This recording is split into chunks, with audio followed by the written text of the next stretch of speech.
Mm, Voy a intentar eh, explicaros cosas que se pueden medir en la enfermedad. Amparo ha hablado fenomenal como siempre, ¿no? Entonces, Amparo se ha remitido a la realidad, al día a día, de lo que os enfrentáis cuando vais al médico y de lo que el médico ve cuando se enfrenta a esta enfermedad. Es que no hay nada objetivo. Pero por un camino va la clínica y por otro camino va la investigación. Hay cosas que sabemos que no están bien en la enfermedad porque hemos podido medirlas. Hay muchas cosas que se pueden medir. Esa enfermedad reumatológica en inicio, según la Organización Mundial de la Salud, es la enfermedad de las neurociencias. No sé si conocéis un programa de televisión española que se llama Redes. Vale. Es un programa que habla de las redes neuronales, de las redes de las células nerviosas, de cómo las células nerviosas se comunican unas con otras, de cómo las células nerviosas que parten del disco duro del ordenador que está aquí dentro condicionan todo, condicionan que funcione el resto del organismo, ¿no? Entonces, es verdad que en la analítica cotidiana todo está bien. Es verdad que hay una cosa que es el estrés. El estrés son los mecanismos que nuestro organismo tiene para adaptarse a los cambios de lo cotidiano. El estrés de la persona es la pérdida de capacidad. La persona, cuando decimos está estresado, es porque ha perdido la capacidad de adaptarse. La fibromialgia es el paradigma de las enfermedades del estrés. La persona pierde la capacidad de adaptarse a lo cotidiano. Cualquier cosa parece un reto. Todo se amplifica. Pero cuando nosotros tenemos estrés, nuestras células tienen estrés. ¿Qué significa que una célula tiene estrés? Que una célula tiene estrés significa que está más sucia de lo normal. Me explico. Cuando las células trabajan, producen unos desechos. Esos desechos se llaman radicales libres. Esos radicales libres entorpecen la maquinaria de la célula, boicotean el funcionamiento de la célula. Entonces la célula tiene dos caminos: o se suicida o maligniza. El suicidio de las células nos protege del cáncer. El estrés es cuando una célula tiene más radicales libres de los que tiene que tener. Cuando hemos medido en personas con fibromialgia los niveles de radicales libres en orina, en sangre o en el líquido cefalorraquídeo, que es el líquido que baña el cerebro, hay más radicales libres. Y cuando hemos medido los sistemas antioxidantes, que son los basureros que limpian los radicales libres, hay menos antioxidantes. Quiere decir que es una enfermedad del estrés. Hay muchas enfermedades del estrés. Las enfermedades del estrés sensibilizan a la persona, en general. De ahí viene que hablemos de síndromes de sensibilización central. O sea, las redes del sistema nervioso central están alteradas, están hipersensibles. Por eso puedo notar los olores más que otra persona, tanto que me pueden molestar. O puedo notar alteraciones en el sabor de los alimentos. O puedo notar que me duele un E15, que lo ve el traumatólogo y dice: yo no veo ningún E15. Porque es un mini E15. Una mini rotura de un ligamento que todos tenemos todos los días. A mí, que tengo fibromialgia, me duele. Y a mi vecino no le duele, porque es una amplificación, ¿vale? Bueno, dicho esto, Farmanova, que es una cooperativa la más importante de España de colegios de farmacéuticos, tuvo la idea de que escribiéramos un decálogo para pacientes. El decálogo para pacientes nace de una necesidad social, de que el paciente se haga entender. Está escrito en primera persona, para que el paciente, leyéndolo, está en la página web de la asociación, leyéndolo, pueda comunicar lo que siente a los familiares, a los que conviven con él, porque al paciente le genera mucha ansiedad el que no lo entienda. ¿Vale? Lo mismo que al médico también le genera ansiedad el no entender la enfermedad. Y esta mañana he estado dando una charla en un centro de salud para que los médicos entiendan de qué va la enfermedad. Y lo que le he explicado es muy parecido a lo que voy a explicar ahora. Como Amparo ha hablado también, yo me voy a ir leyendo los puntos del decálogo y los voy a comentar. Pero voy a cargar más sobre cosas que hemos podido ver en la enfermedad. Cosas que sí hemos podido medir. Pero esas cosas que hemos podido medir no se pueden medir en la seguridad social para todo el mundo. Y además son alteraciones que son comunes a todas las enfermedades del estrés en general.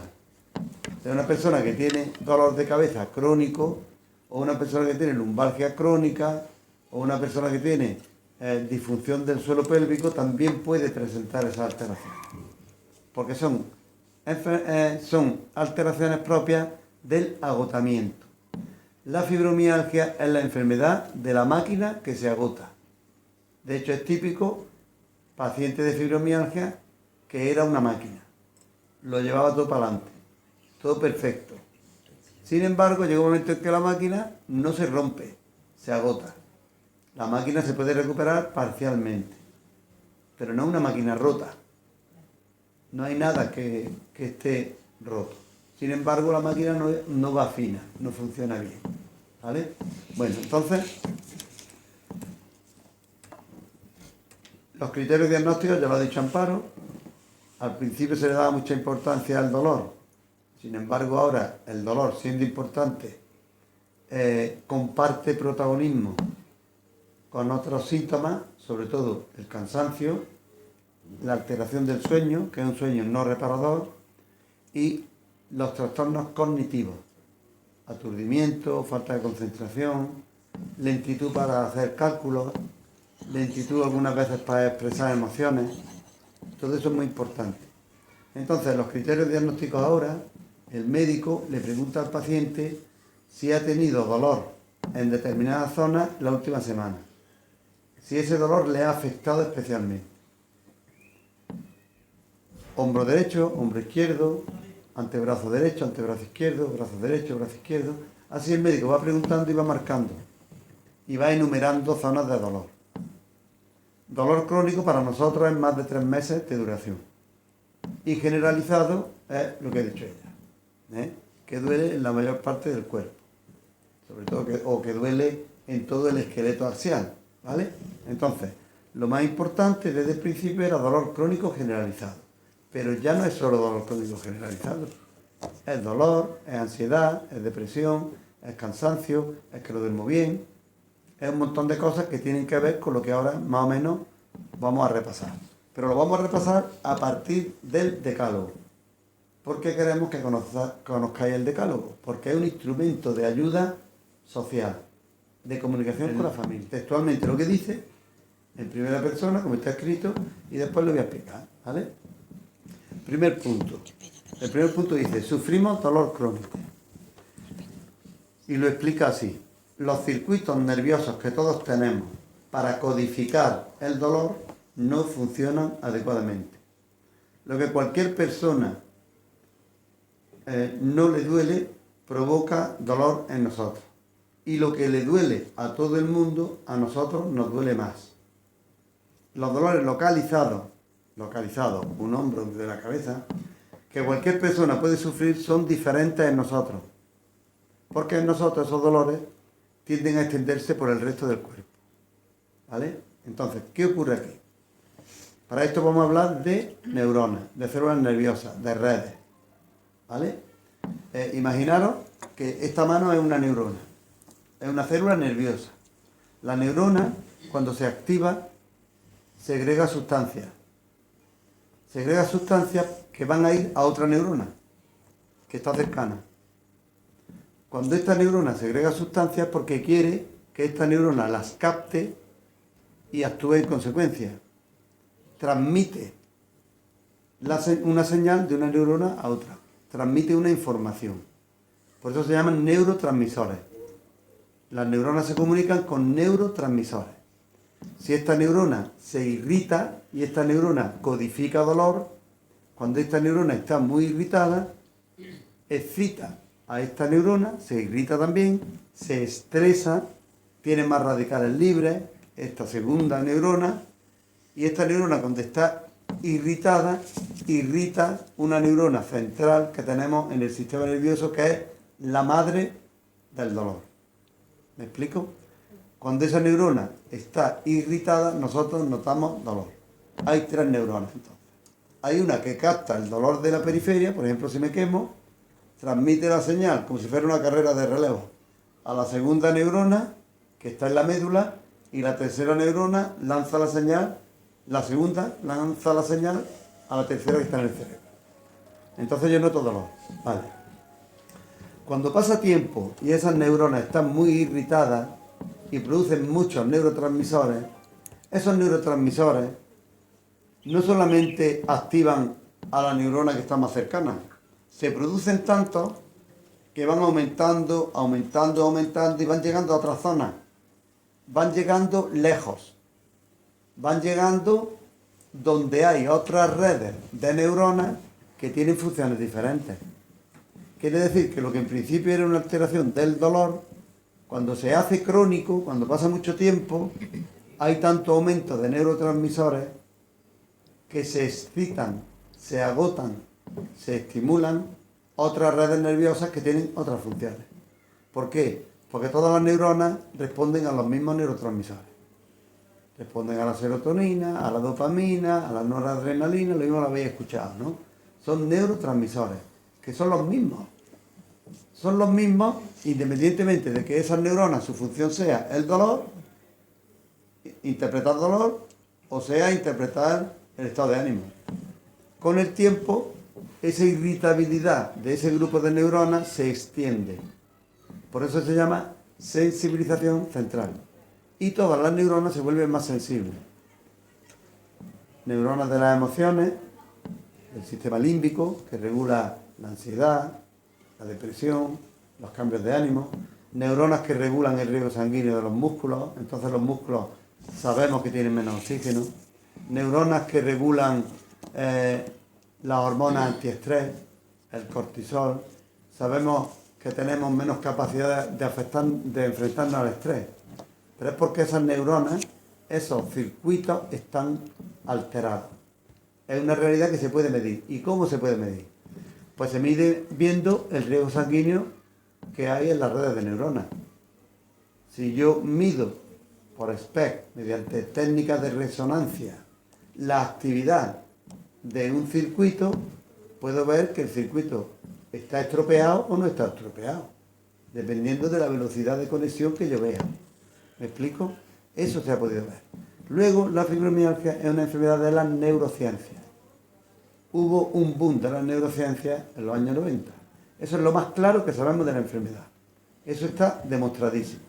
Hay una alteración del sistema nociceptivo, del sistema que se encarga de regular el dolor. Por eso hay una mala interpretación del dolor. Lo mismo que el sistema nociceptivo está mal, también está mal el sistema emocional, el sistema del sueño, y entonces ahí empieza la máquina a agotarse, porque es una máquina que está muy irritada, muy excitada, tiene muchos radicales libres, pero no repara. Es una máquina que no repara. ¿Vale? ¿Qué hay que hacer? Que la máquina repare. El punto 2 dice, nos sentimos tristes y ansiosos. O sea, ya no es dolor solo, que es el punto 1. Es que no solamente, no solamente tenemos alterados los circuitos nerviosos responsables de las señales dolorosas. También se desajustan los circuitos responsables de las emociones y del estado de alerta. Estamos alerta. El estado de alerta activa la musculatura. Si mis músculos ya tienen menos oxígeno y ya los tengo alerta, al final me duele todo. También se desajustan los circuitos responsables de las emociones y del estado de alerta. Por eso estamos más ansiosos de lo normal. Y a menudo nos sentimos tristes. Ya tenemos circuitos de las emociones, circuitos antiestrés que están agotados. Tercer punto. No dormimos bien. Es una enfermedad en la que el sueño no es reparador. Es dormir sin dejar de estar despierto. yo me pongo a dormir, pero las ondas cerebrales de la actividad no se van, siguen, entran en funcionamiento las ondas cerebrales propias del dormir, pero las del estado de alerta que yo he acumulado durante el día no se quitan de en medio, siguen estando. Entonces tengo un sueño no reparador. Estoy durmiendo, pero no es un sueño profundo. Entonces no reparo. Es dormir sin dejar de estar despierto, lo que hace que el organismo se vaya agotando, por no disponer de la reparación que nos aporta dormir bien. Cuando dormimos bien, nuestro cerebro, nuestro sistema nervioso da órdenes y se producen hormonas. Se producen hormonas reparadoras. Esas hormonas reparadoras necesitan un sueño profundo.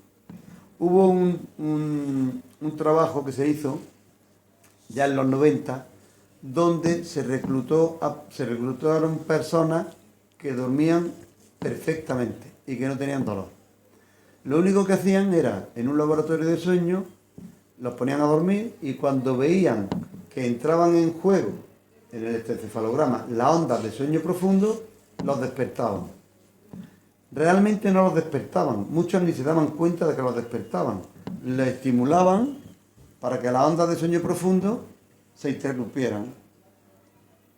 A los 21 días todos tenían dolor generalizado, porque hay una hormona que es reparadora del daño cotidiano, especialmente en los músculos, que es la hormona de crecimiento. Y esa hormona de crecimiento está baja en la enfermedad, pero está baja porque no dormimos bien. Como no dormimos bien, no reparamos, no recuperamos la musculatura, que además no oxigena bien, tampoco está bien. Entonces la musculatura se pone rígida. También hay neuronas que regulan la tensión muscular. Si yo estoy alerta, esas neuronas están hiperactivas y hacen que mis músculos estén siempre tensos. Si un músculo está tenso, no se oxigena bien. Hemos podido medir que la hormona de crecimiento está mal, hemos podido medir neurotransmisores que están mal, hemos podido medir alteraciones en los ritmos del sueño, hemos podido medir alteraciones en el cortisol, que es la hormona antiestrés, es la que nos pone en funcionamiento cuando tenemos una situación de alerta. Por eso no toleramos el estrés. El cuarto punto dice, el cansancio no nos abandona. Entonces, si vivimos alerta, no paramos, porque no paramos. Llevamos muchas cosas a nuestro cargo, porque somos muy perfeccionistas, porque no nos perdonamos ni una, muchas veces. No descansamos, no dormimos bien. Así al final nos agotamos. Además, la sangre riega menos nuestros músculos. Eso se ha demostrado. Son cosas que se demuestran, que están demostradas. Lo que pasa es que no se pueden medir a todos los pacientes. Y son comunes con otras enfermedades del estrés. Encima parece que los músculos aprovechan menos la energía. Los músculos tienen como una caldera, como todas las células, que se llama mitocondria. Y en fibromialgia se ha podido ver que esa mitocondria no aprovecha bien la energía, no tiene agilidad para quemar el combustible, que es el oxígeno. Entonces, todo eso justifica que yo esté cansado, que yo no pueda tirar de mi cuerpo. Porque vivo alerta, no paro, no descanso bien, mis músculos están alerta, están tensos, no hay riego sanguíneo, tienen menos oxígeno y se alteran. El quinto punto es, se nos olvidan las cosas. Nos cuesta concentrarnos. Ese síndrome cognitivo, que no es malo, nos limita más o menos, pero como dice Amparo, no es malo. Vamos a ver, el hecho de no descansar bien, las tensiones continuas de la musculatura cervical, los músculos de la cabeza, que pueden limitar el riego sanguíneo a partes del cerebro. Las alteraciones en el riego sanguíneo que hemos dicho facilitan que nos encontremos en el estado de aturdimiento casi continuo. Es un cansancio físico, pero también cansancio mental. Si resulta que hay menos oxigenación, si resulta que yo vivo con un grillete en el cuello porque estoy alerta, muchísimos pacientes con fibromialgia, lo primero que notaron fue dolor de mandíbula y de cuello. Esta es la musculatura del estado de alerta. Si yo cojo un mono, lo encierro en una habitación y hago ruidos raros y el mono se pone alerta, Al mono no se le tensan los tobillos, los gemelos, se le tensa el cuello y las mandíbulas y los hombros. Esta es la musculatura del estrés. ¿Me explico? Esa musculatura tensa hace que se pueda comprometer el riego sanguíneo de determinadas zonas. Nosotros hicimos un trabajo en pacientes con migraña, con jaquecas, y cuando llevaban mucho tiempo, resulta que tenían menos riego sanguíneo en las zonas de la memoria. Regaba menos las zonas de la memoria. También hay estudios parecidos en fibromialgia. Cuando hacíamos test de memoria, los pacientes que estaban peor en el test de memoria coincidían con los que tenían menos riego sanguíneo en el hipocampo, que es la zona de la memoria. ¿Vale? El estado de alerta podría justificar eso. Luego es muy importante la cuestión intestinal. Hay que tener en cuenta que el intestino tiene más neuronas que todo el cuerpo, menos el cerebro. Si quitamos el cerebro, el intestino tiene más neuronas que todo el cuerpo. Es el segundo sistema nervioso. Cada vez hablamos más del sistema neurointestinal.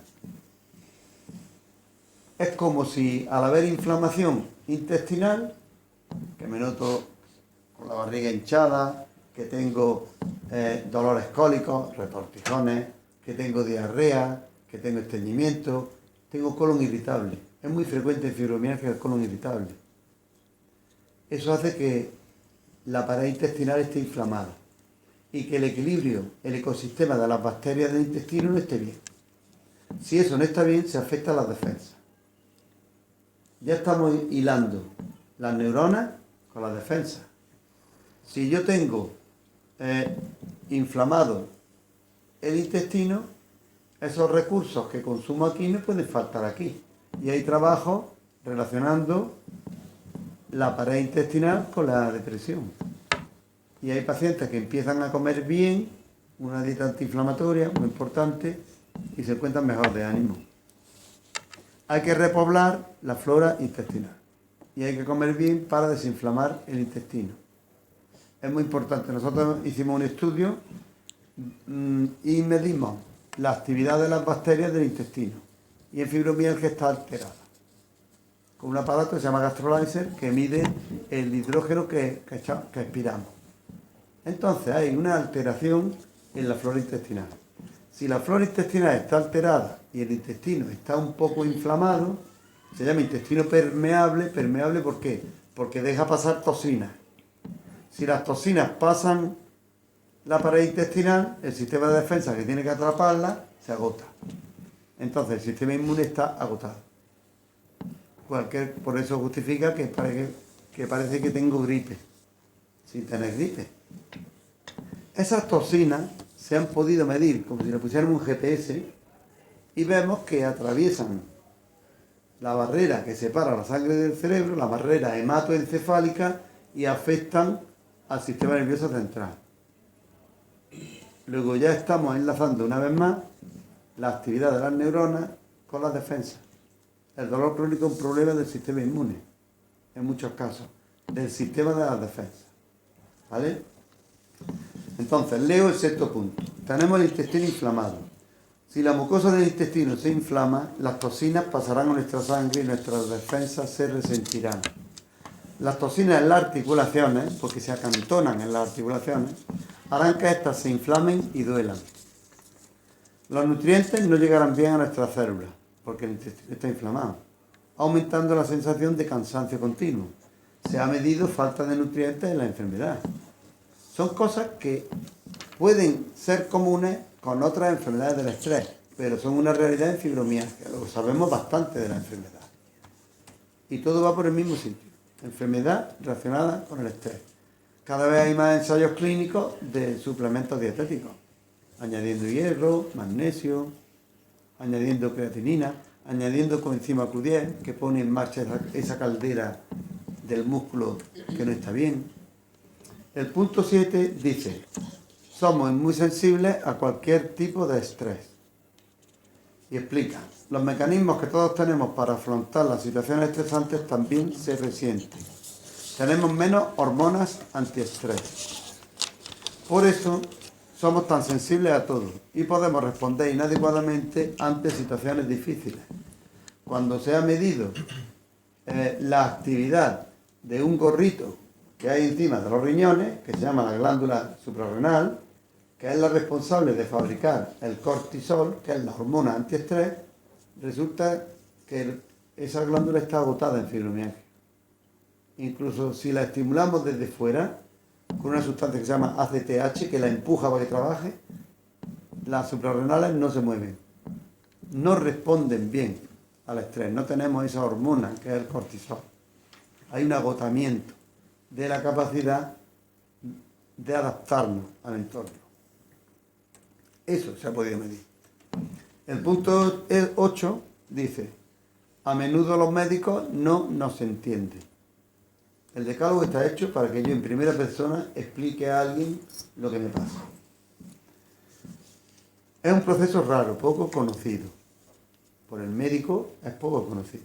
Hay mucha distancia entre lo que se investiga y lo que dicen las instituciones. A menudo se hacen aseveraciones por médicos que no son expertos y a lo mejor confunden. ¿Me explico? Por eso es importante saber de qué va la enfermedad. Porque vas a un médico y te dice una cosa, y el médico tiene todo el interés de ayudarte, pero luego llega otro y te dice otra. Porque va referido a otros síntomas de los múltiples que tenemos, que además no son los mismos que tiene mi vecina que también tiene fibromialgia. Con lo cual nos confundimos, pero los médicos también se confunden. Bueno, es un proceso raro, poco conocido. Aunque cada vez se sabe más de la enfermedad, los médicos no se ponen de acuerdo. A veces no nos comprenden, porque no tenemos ningún órgano enfermo, pero nunca estamos bien. Claro, todas las mediciones estándar están bien. Sin embargo, sabemos que hay más personas con fibromialgia que tienen todo lo que hemos hablado hasta ahora. Si las comparo con personas con dolor crónico que no tienen fibromialgia, que eso es importante. Se puede tener dolor crónico y no tener fibromialgia. No hay pruebas diagnósticas. El diagnóstico es clínico, es pasar los criterios diagnósticos. Pero primero hay que descartar que no hay ninguna enfermedad que justifique los síntomas. El paciente puede tener una enfermedad reumatológica, que es un lupus, o puede tener una enfermedad neurológica, una esclerosis múltiple, o puede tener un cáncer, o puede tener una enfermedad metabólica. Primero hay que descartar. Primero, todas las pruebas estándar tienen que ser normales. Una vez que se confirma, se pasan los criterios diagnósticos, que es unas preguntas sobre zonas de dolor, sueño, fatiga, trastorno cognitivo y un montón de síntomas pequeñitos, que van desde llagas en la boca hasta dificultad para orinar. ¿Vale? Punto 9. No hay pruebas diagnósticas. El diagnóstico se hace por exclusión. Antes de ir a un equipo experto, se ha de descartar que no padecemos ninguna enfermedad reumatológica, neurológica, traumatológica o sistémica que justifique nuestro estado. Normalmente en Andalucía los pacientes van al reumatólogo, se descarta que es una enfermedad reumatológica, que ya hay más debate en que no es una enfermedad reumatológica que en que sí es.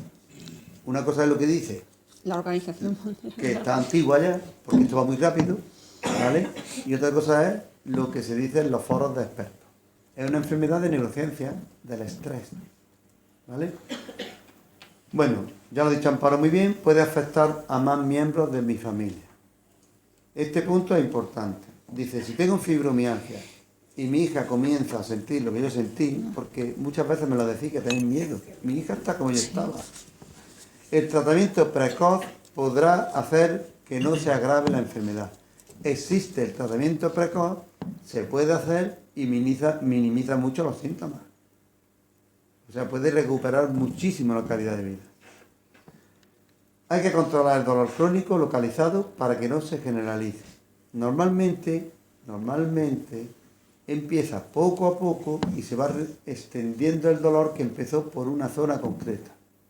Si yo trato adecuadamente ese dolor concreto, que es crónico, voy a limitar que el sistema del dolor se estropee. con lo cual voy a frenar esa evolución de la enfermedad. El tratamiento preventivo existe y está visto que funciona. El tratamiento, pues multidisciplinar. Hay muchas cosas que nos pueden ayudar. Hay muchísimas cosas. Hay estudios en nutrición, en infiltraciones pequeñitas debajo de la piel, en acupuntura, en fisioterapia, en pilates, en reiki, en autohipnosis, en muchos fármacos. ¿Qué fármacos? Fármacos que regulan la dinámica de las redes neuronales. Neuromoduladores, modulan las neuronas. Por eso no nos tenemos que extrañar si el médico nos manda un antidepresivo. Si yo estoy deprimida, ¿por qué me mandan esto? Porque son analgésicos. Porque regulan las redes del dolor, igual que todas. Neuromoduladores. Hay estudios con antiepilépticos, hay estudios con antidepresivos, hay estudios con ansiolíticos, hay estudios con antipsicóticos.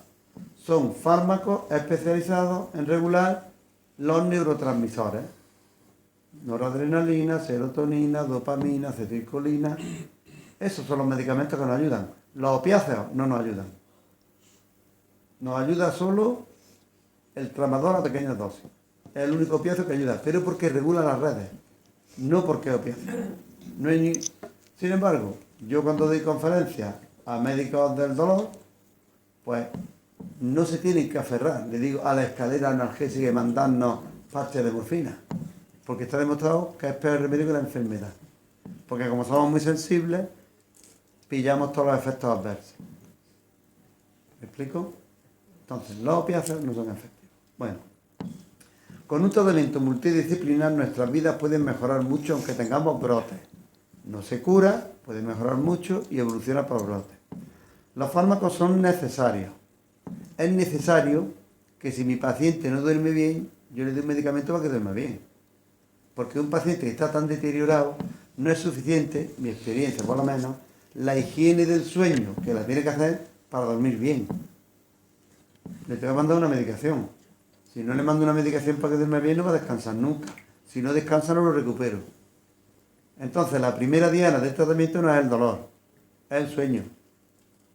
Eso lo digo muchísimo. En el máster nuestro de neurociencia y dolor, cuando le doy clase a los alumnos, siempre les digo que la primera diana de este dolor no es el dolor, es lo que rodea el dolor. Si yo tengo ansiedad y estoy como una moto, es imposible que mejore. Porque los músculos están tensos, porque no descanso, porque recluto alerta durante el día y por la noche no duermo bien. Si no duermo bien, no descanso. Si no descanso, la pescadilla que se muere de la cola. ¿Vale? Entonces, los fármacos son necesarios y hay evidencia científica.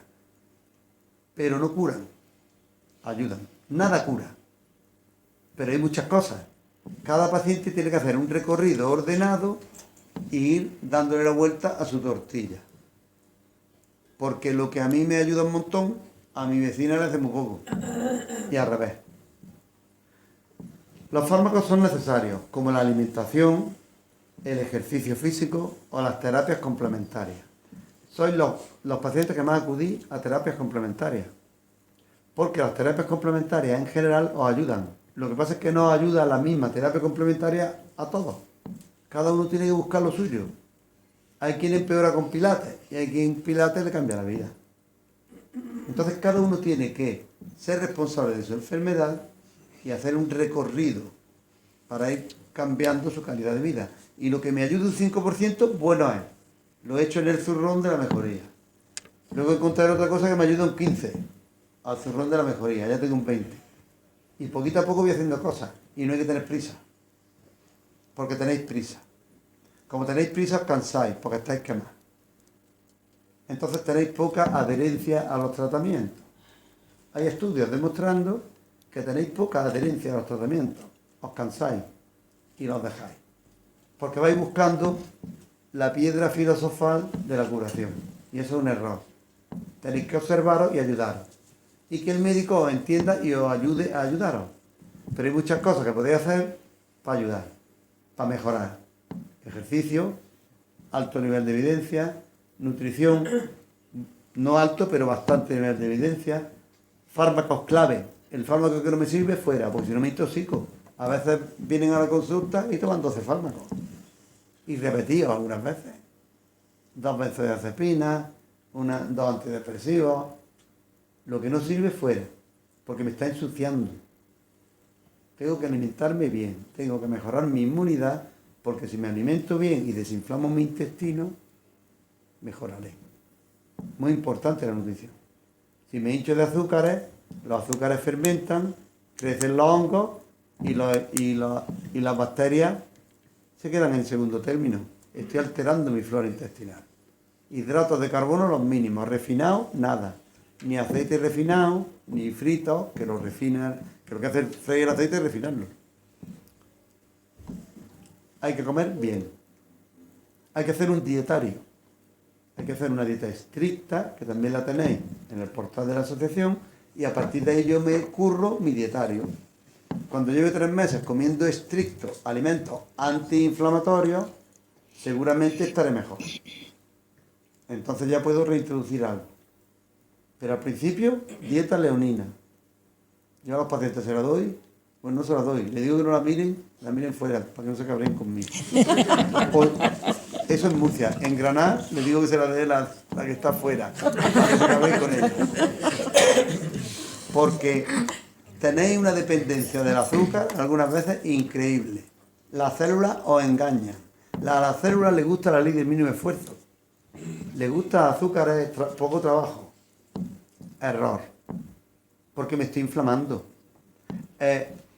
Alimentarse con azúcares, sobre todo refinados, es como encender una chimenea con cartones. Mucha energía, muy rápida, que dura poco y ensucia mucho. Es una enfermedad del ensuciamiento. Me tengo que limpiar. ¿Vale? Bueno, los fármacos son necesarios, como la alimentación, el ejercicio, las terapias complementarias. Podemos tener una calidad de vida bastante buena, pero hemos de luchar por ello. No vale esperar a que me curen. Voy a ver qué me da el médico. El médico no te va a dar nada. El médico, la criatura, cuando te ve, a veces se cruzan los dedos por debajo de la mesa. Porque no lo saben. Hemos de ser nuestros mejores médicos y tomar la iniciativa contra la enfermedad. El médico nos puede ayudar. Un médico entrenado ayuda muchísimo, pero tengo que hacer mi estrategia y poquito a poco probar cosas que me ayuden. Y no esperar que nada me cure. Si me ayuda un 5%, bueno, para el zurrón. ¿Me explico? Sí. Por último, el 12 puntos del decálogo. Ya lo hemos dicho, tenemos que recurrir a terapias alternativas. Las terapias alternativas son efectivas, pero no todas en la misma medida ni tienen el mismo efecto en todos los pacientes. A mí me han pedido que comente que somos pioneros en investigación con ozono. ¿Qué es el ozono? El ozono es un superoxígeno. El ozono en vez de O2 es O3. Cuando hay una tormenta, los rayos rompen el oxígeno de la atmósfera y se forma ozono. ¿Vale? El ozono oxida. Y si yo tengo un organismo que está oxidado, porque está lleno de radicales libres, ¿cómo es que el ozono va bien? Que es lo que todos los médicos dicen. El ozono es una vacuna. El ozono oxida un poquito y esa mini oxidación hace que el organismo produzca moléculas de alarma que se llaman lipoperóxidos. El ozono oxida los lípidos, las grasas. Todas las células tienen un forro, su membrana, que es grasa. Cuando el ozono oxida mínimamente la grasa de la membrana de la célula, forma unos óxidos de los lípidos, lipoperóxidos, óxidos lipídicos. Esas sustancias, sabemos desde los años 90 que son sustancias que van chivateando por todo el organismo señales de alarma para que todos los órganos se pongan las pilas y mejoren su sistema antiestrés, su sistema antioxidante. ¿Me explico? El ozono actúa como una vacuna. Hay estudios en esclerosis múltiple, en demencia, en Parkinson, en retinosis pigmentaria, en insuficiencia cardíaca, en pacientes que llevan stent coronarios y los stent no se inflaman. El ozono es bioquímica pura y dura. Ahí no hay trampa ni cartón. Nunca es malo. Y optimiza la dinámica de todo el organismo. Mejora la oxigenación cerebral. Mejora la oxigenación muscular. Demostradísimo. Hay estudios en cáncer. Nosotros ahora, con la cátedra de la UCAM, pues tenemos un proyecto de investigación en cáncer. Porque mejora la efectividad de la radioterapia, de la quimioterapia. La radioterapia y la quimioterapia actúan si hay oxígeno. Las células malignas huyen del oxígeno. Y el ozono nunca es malo. Entonces nosotros somos pioneros porque tenemos los únicos trabajos publicados a nivel mundial con ozonoterapia. Y es tan fácil como poner un enema de gas de ozono. Porque acordémonos de los supositorios, que se absorben rapidísimo. Es casi como endovenoso. Está muy de moda endovenoso como antienvejecimiento. Hay estudios del ozono como antienvejecimiento. La abuela de Leticia se pone ozono en la clínica de mi amigo Mariano Corzo todos los veranos, en Marbella, porque optimiza la respuesta orgánica. Ozono más dieta, muy efectivo. Más el suplemento que me haga falta, por ejemplo, un probiótico para recuperar la flora intestinal, mejor. Y ahora empiezo a hacer ejercicio. Y una medicación para dormir bien. Fijaros que es una estrategia que se va complicando poquito a poco. Si estoy muy mal me ponen un suero. Hay sueros que borran la señal de dolor. Nadamente hay que ir recuperando. La máquina se puede ir recuperando. Entonces, por último, deciros que esto es el modelo biopsicosocial de enfermedad, que es un concepto relativamente reciente. Biopsicosocial. Bio es la máquina que yo tenga, que es la que he heredado. Yo puedo heredar un Rolls Royce o un 600. Yo con un tratamiento adecuado optimizo mi Rolls Royce o optimizo mi 600. Mi 600 nunca va a ser un Rolls Royce. Puedo tener el mejor 600. Eso es bio, esa es mi máquina. Eso me lo da Dios. Luego está psico. La parte psico es las habilidades que yo tenga para enfrentarme a la vida, a los problemas que tenga, las estrategias de afrontamiento que tenga. Porque muchas veces somos personas que tenemos poca capacidad de adaptarnos a las circunstancias, porque nos tomamos todo demasiado a pecho. La que se vuelve pasota mejora más. Bio, psico. Y luego está social. Social es lo que me rodea. Puedo tener una máquina que no sea buena, puedo tener un 600, pero si nada más que hago 1000 kilómetros al año por llano, nunca se rompe. ¿Me explico? Entonces, de eso va la enfermedad. Modelo biopsicosocial de la enfermedad. Esto que he dicho es extensivo a todo el dolor crónico. Es lo mismo que explico en el máster de neurociencia y dolor, o esta mañana, a los médicos de atención primaria. Lo que pasa es que ahora estoy hablando de fibromialgia y esta mañana era de artrosis. Porque la artrosis, cuando lleva mucho tiempo, también produce esto. Todo dolor, cuando lleva tiempo, agota estos mecanismos de adaptación. Y al final el dolor es una cosa neurofisiológica, alteraciones de la comunicación de las neuronas con el sistema de defensa. Ese es el gran resumen de todo el rollo que os he dado. Y gracias por aguantarme.